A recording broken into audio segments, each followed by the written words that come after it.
Welcome back to the deep dive. It is Friday, and if you've been riding with us for the last couple of weeks, you know we're in a very specific headspace right now. Mm, We are right in the thick of Black History Month, and we've been trying to peel back the layers of history, not just the stuff you get in a textbook, mm. but the local, tangible history, the kind you can actually reach out and touch. That's right. We've been focusing specifically on Rutherford County. Yep. And today, this is really the capstone for week 2 of that focus. It feels a little different today, doesn't it? A little less, I don't know, abstract, more personal, It, maybe. I think grounded is the word I'd use.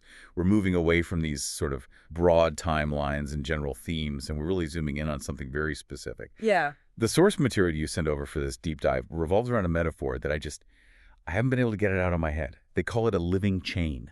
A living chain. It sounds strong, Hmm. almost industrial, but when you actually read the profiles, Yeah, it's incredibly human. it is. We're diving into the legacy of Black medical excellence right here in Rutherford County. And the argument here, the core thesis of the source, is that this isn't just a collection of random doctors who happen to be Black and happen to work in the same zip code. Exactly. And that's the trap we often fall into with local history, right? We treat it like a scrapbook. Yeah, a photo album. Exactly. Here's a photo from 1950. Turn the page. Here's a photo from 2024. And we just assume they're separate stories, disconnected moments in time. Right. The living chain concept argues that this is a singular, continuous lineage. It's one long timeline of service, of resilience, and I think most importantly, of community care. So our mission today is to, I guess, test that chain. We want to tug on the links a little bit and see how they hold together. We want to trace how that foundation was laid and then who is standing on that foundation right now. And we have 3 incredible figures to help us do that. We have the foundation, Dr. George Smith, and then we have what the source calls the present legacy, the torchbearers, Dr. Andrea Branch and Dr. Willie V. Melvin III. 3 physicians, 1 legacy. Okay, but before we get into the biographies, I want to push you on this living chain idea. Yeah. Why does that distinction matter so much to you as an analyst? Why not just call this, 3 good doctors? Because context creates meaning. It's Yeah. it's everything. If I tell you about Dr. Willie Melvin performing, say, robotic surgery today, that's impressive on its own. He's a highly skilled surgeon. Yeah. Full stop. Sure. But if you understand that he is practicing in a county where just 2 generations ago, a Black physician had to fight just to get privileges at a hospital, to even be allowed to practice there. Ah, I see. Suddenly, Dr. Melvin isn't just a doctor, he's a victory. He is the result of a struggle that came before him. So Dr. George Smith isn't just the old guy from the history books. Yeah. He is the structural integrity of the whole story. Precisely. He leveled the ground. That's the best way to put it. And Dr. Branch and Dr. Melvin are now building the skyscraper on top of that leveled ground. The tension and the effort and the struggle of the past are actively supporting the present. That's why it's a living chain. The past isn't dead. It's doing work right now. Well, let's go look at that work then. Let's go back to the start of that energy transfer. We need to talk about the foundation. We need to talk about Dr. George Smith. To understand Dr. Smith, we really have to do a little time travel. We're going back to the 1950s and 1960s in Rutherford County. And we can't just gloss over what that means. The source material is very, very clear about the environment he was walking into. It was the era of segregation. And I think culturally, we have a kind of shorthand for segregation. We think of separate water fountains or the back of the bus or maybe school integration. Those are the images we see in documentaries. Black and white photos. Exactly. But for this deep dive, we have to look at medical segregation. Which is, I mean, that's a terrifying concept when you really unpack it. What did that actually look like on the ground for a family? It meant the healthcare system was structurally, by design, set up to exclude or diminish Black patients.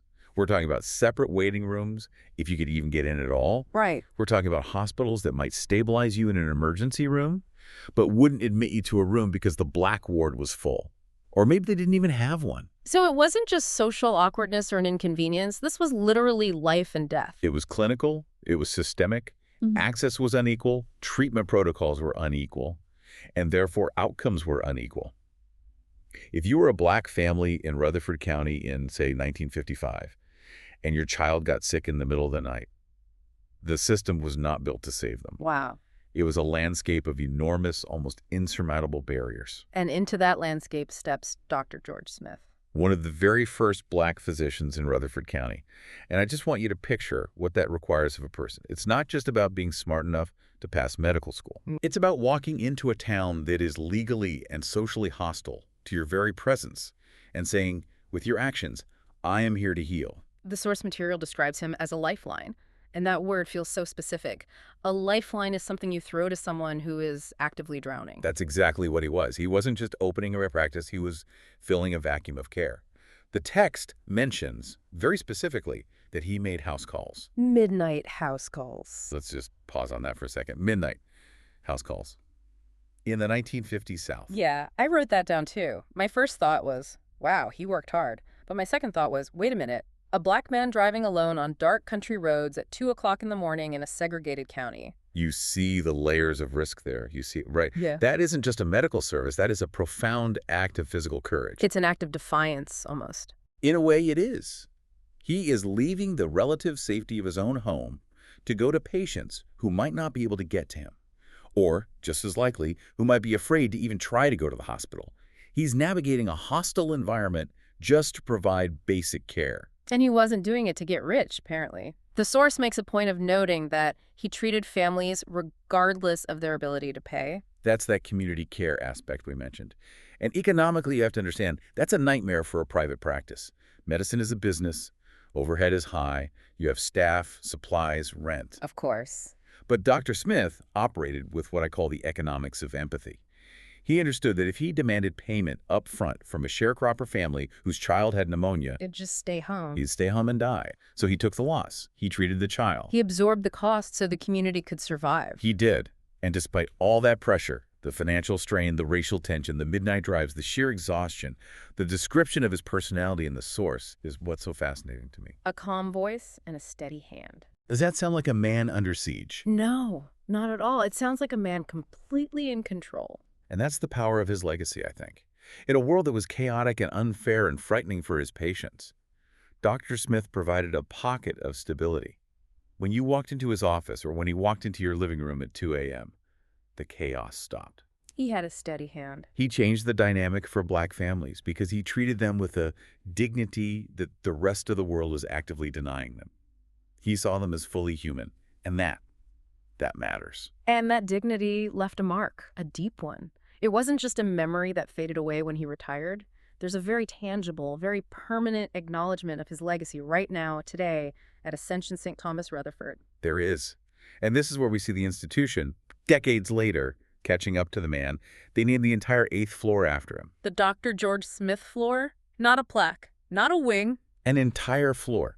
Now, you and I, we've walked through a lot of hospitals. You see names on plaques all the time. You see names on conference rooms. You might see a donor wall in the lobby with a list of names. Right, the John Doe waiting room, or something like that. Exactly. But naming an entire floor of a modern hospital, that's different. That's real estate. That is structural. It's part of the building itself. So what does that signify to you? Why is a floor so different from a plaque on the wall? It signifies that he is foundational. You don't name a floor after a footnote in history. You name a floor after a pillar. It's the hospital as an institution saying, we recognize that the entire trajectory of healthcare in this county was fundamentally altered by this one man. It's an admission, in a way. It's an admission that the standard of care they aspire to today was actually set by him decades and decades ago in much harder, almost impossible circumstances. It brings us right back to that metaphor, doesn't it? He isn't the past. He's the ground they are standing on. Literally and metaphorically. He leveled the ground. He made black excellence in Rutherford County not just a possibility, but a necessity. He set the bar. So Dr. Smith builds the foundation. He pours the concrete. He sets the rebar. But a foundation is meant to be built upon. You don't just leave a slab of concrete there. No, you build a house. You build the skyscraper. And that brings us to the next section of our deep dive, the continuation. We're moving from the 1950s and 60s right into the active present. The current expression of the legacy. This is where the chain is being forged today. We have two figures to discuss here, both practicing now. Dr. Andrea F. Branch and Dr. Willie V. Melvin III. These are the torchbearers. And notice we're splitting the medical field here. We have a pediatrician and a surgeon, two very different disciplines, very different skill sets, but both rooted in that same soil that Dr. Smith prepared. Let's start with Dr. Branch. Her story, her origin story, it really resonated with me because it feels so rooted in place. She starts in Memphis. And Memphis is crucial context. You can't talk about Black history in Tennessee, or really in America, without talking about Memphis. The source describes it as a place of deep Black culture, leadership, and, importantly, resilience. That's the environment she breathed in as a child. It was all around her. And like a lot of kids who end up doing great things, she had a spark, a moment where the light bulb went on. For her, it was a book. Gifted Hands by Dr. Ben Carson. I feel like that book is almost required reading for this kind of topic. It comes up so often. It really is. And we have to sort of separate the book from any modern politics or anything else. At that time, for a young Black girl in Memphis, reading about a Black surgeon performing hemispherectomies, literally separating conjoined twins at the head, it was just mind-blowing. It provided a vision. It's one thing to be told you can be anything, but it's another thing to see it. Exactly. It's the concept of you can't be what you can't see. That book allowed her to see it in vivid detail. It gave her permission to dream that big. It made an impossible idea feel possible. But she didn't just stay in the library with the book. She went out and got practical, real-world experience. The source mentions she had an internship with the first and only Black dermatologist in Memphis at that time. This is such a critical moment in her development. We talk about representation a lot these days, and sometimes it can feel like a buzzword. But let's really analyze what that experience does to a young student's brain. Walk me through it. Okay, so she's a young girl. She's ambitious. She's smart. She walks into this medical clinic. She sees a Black physician, someone who looks like her, wearing the white coat. She sees them commanding authority. She sees them running a business, managing staff. She sees patients, Black and white, listening to them, respecting their expertise. What does that do? It normalizes excellence. It makes it seem achievable. It does more than that. It creates a powerful sense of belonging. It tells her subconscious, you are not an imposter here. This space, this authority, this is your natural habitat. It shaped her professional identity before she ever took her first MCAT exam. And speaking of exams, she clearly didn't struggle with them. Her academic journey is, well, it's impressive. Undergraduate at the University of Memphis, gets a degree in chemistry. And graduates magna cum laude. Right. And let's be clear, chemistry is not a coast major. That is a weed-out major. It's designed to be difficult. To graduate magna cum laude in hard sciences means you are incredibly disciplined and you are exceptionally sharp. From there, she goes to medical school at the University of Tennessee Health Science Center. And then for her residency, she lands at Vanderbilt Children's Hospital. Which is the big leagues, plain and simple. Bullshit. Vanderbilt is a world-class institution. Their pediatric program is known for being incredibly rigorous. It is a high-pressure, high-acuity environment. You are dealing with the sickest of the sick kids. So she isn't just a doctor. She's a doctor with elite, top-tier training. She survived the gauntlet. That's what a residency like that is. She completed it in 2010. And then she went to Anniston, Alabama, and practiced for 12 years. Getting that real-world experience under her belt? It's exactly. Moving beyond the theory and the teaching hospital and just seeing patients day in, day out for over a decade. But in 2022, she came back to Tennessee. She joined the Murfreesboro Medical Clinic. Bringing all of that training, all of that experience back home, so to speak. Now, I want to talk about her style, because we talked about Dr. Smith's calm voice. Dr. Branch has a very specific reputation, and the source material breaks it down in a way I just love. It splits her reputation by audience. Yes, the two constituencies of any pediatrician, the parents and the kids themselves. Exactly. To the parents, she's known for clarity, for warmth, and for being deeply invested in their child's well-being. Which is exactly what you need as a parent. When your kid is sick, you're not rational. You're scared, you're emotional. You need someone who is clear, who can cut through the noise. You need someone who feels like a partner, not a dictator. Right. But then to the kids, she's fun, she's gentle, she's easy to talk to. That is a high-level clinical skill. People underestimate that. Being able to code switch your empathy like that. Turning from a very serious technical medical conversation with a worried mother to, joking with a toddler about their Paw Patrol sticker in the span of 3 seconds. That's a gift. The source uses the phrases partnering with parents and listening deeply. And when I read that, I saw a direct, unbroken line right back to Dr. Smith. It's the living chain again. It's right there. Dr. Smith's legacy was defined by that community care, by making house calls, by meeting people where they were, emotionally and physically. Dr. Branch's style is the modern evolution of that exact same principle. She isn't the doctor on high handing down orders from a pedestal. She's a partner. She's in the trenches with the parents. She's listening. That is community care in 2024. It's a shared philosophy, a shared DNA, just manifesting in two distinct eras. Precisely. It's the same spirit. Now, practicing in that same era, serving that same community, we have another link in the chain. And this is where things get a little more technical, a little more intense, maybe. We're talking about Dr. Willie Feith Melvin III. The surgeon. And not just any surgeon. The source is specific. A board-certified general and robotic surgeon with over 35 years of experience. That is a lifetime in the operating room. Think about that. 35 years. Before we get to the robotics and the board-certified part, which I do want you to explain, I want to touch on his education. Because his diploma, where he got his MD, it carries some serious historical weight. He is a graduate of Mary Medical College, class of 1989. You cannot talk about Black medical history in this country, let alone in Tennessee, without talking about Maria. You really can't. Mary is monumental. It's an HBCU, a historically Black college and university right here in Nashville. It was founded way back in the 1800s after the Civil War. For a very long time, Mary and Howard University in D.C. were basically the only places training the vast majority of Black doctors in America. So it's like a factory of excellence, born out of necessity. It's more than a factory, it's a mission. Their motto is worship of God through service to mankind. When you go to Meharry, you aren't just learning anatomy and pharmacology. You are being instilled with this deep sense of responsibility to the community. You are trained to go out and serve. So Dr. Melvin is a bridge. That's how I see him. Yes, he serves as a direct link to that historic, legendary institution, Meharry, while practicing incredibly modern, cutting-edge medicine in Rutherford County. He carries the weight and the pride of that history into the operating room with him every single day. Okay, let's talk about that modern medicine, because his list of expertise it's expensive. He's affiliated with the Surgical Clinic Smyrna, and he operates at TriStar Stonecrest. Right, and his scope is broad. He does colon and abdominal surgery, hernia repair, which is extremely common, gallbladder surgery, stomach surgery, and cancer-related operations. These are major life-altering procedures. And the phrase that jumped out at me from the source was robotic-assisted procedures? Yes, the Da Vinci system, most likely.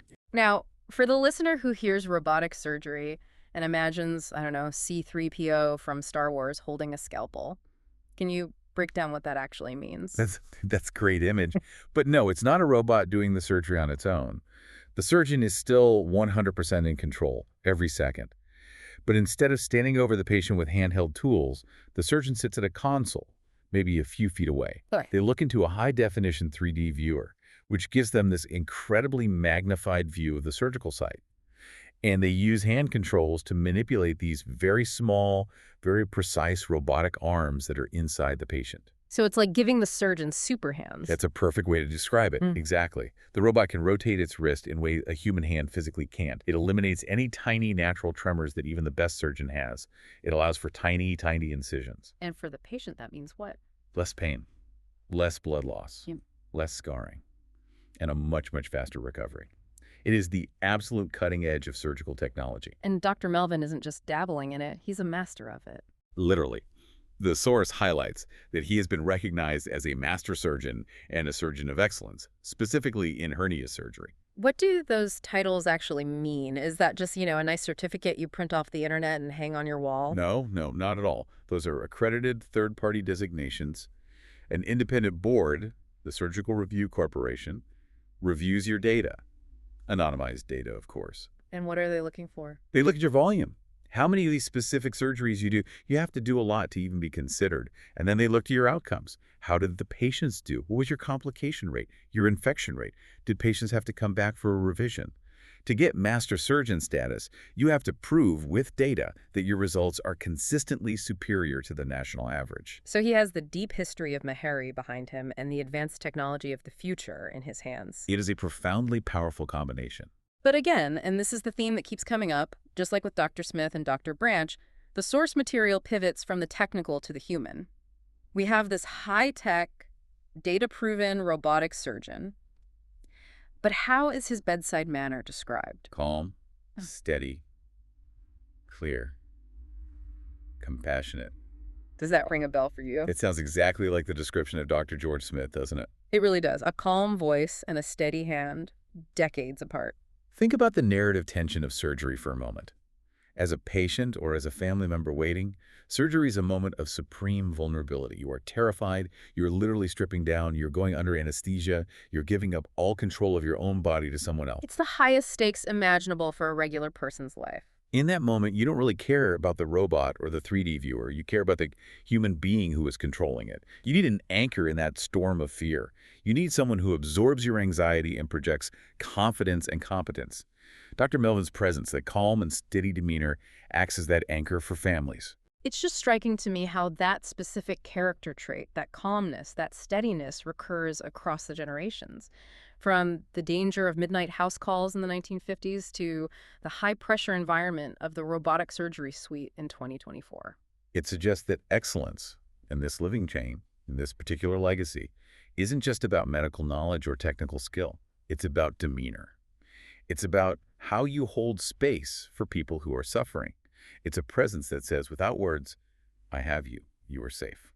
So when we step back now and we look at these three figures together, Dr. Smith, Dr. Branch, and Dr. Melvin, we are really starting to see the full picture of this living chain. We are. We're synthesizing the narrative into one single legacy. It's not three stories. It's not a coincidence. No, it's one story told in different chapters. Dr. Smith built the foundation. He leveled the ground against all odds. Dr. Melvin and Dr. Branch are the current chapters of that exact same story. They're walking on the floor that he built. They're practicing in the space that he created. And the nature of that legacy, the through line, is very specific. It is defined by service. It is defined by resilience against systemic barriers. And it is defined by that deep commitment to community care. That is the DNA that runs through the whole timeline, from the 1950s to today. Black medical excellence, that's the phrase the source uses. And that excellence is alive. That's the key. It's growing. It is treating patients in Rutherford County right now, today, as we're speaking. It's not just history in a book, it's vitality. You know, as we wrap up this capstone for week 2, it feels significant. It's emotional, actually, to honor a legacy that is still very much in motion. It's not a eulogy. It's a celebration. It reminds us that history isn't just what happened, it's what is happening now. We are living in the downstream effects of Dr. Smith's courage. We, as a community, are benefiting from this living chain. And the series isn't over. We're continuing this focus throughout the month. But right now, I want to turn this over to you, to the listener. Yes, absolutely. This is a community story, and we need the community's voice to make it complete. We want to invite you to be a part of this work. Do you know a story of Black excellence in Rutherford County? It doesn't have to be a doctor. Is there a name we haven't mentioned? A memory you have? A legacy that needs to be lifted up? These stories are what shape the series. They guide where we go next. And there are always unsung heroes in a lineage like this. You know, the nurses, the technicians, the clinic administrators who made it all work behind the scenes. If you have a story, we genuinely want to hear it. You can email flyrud02@gmail.com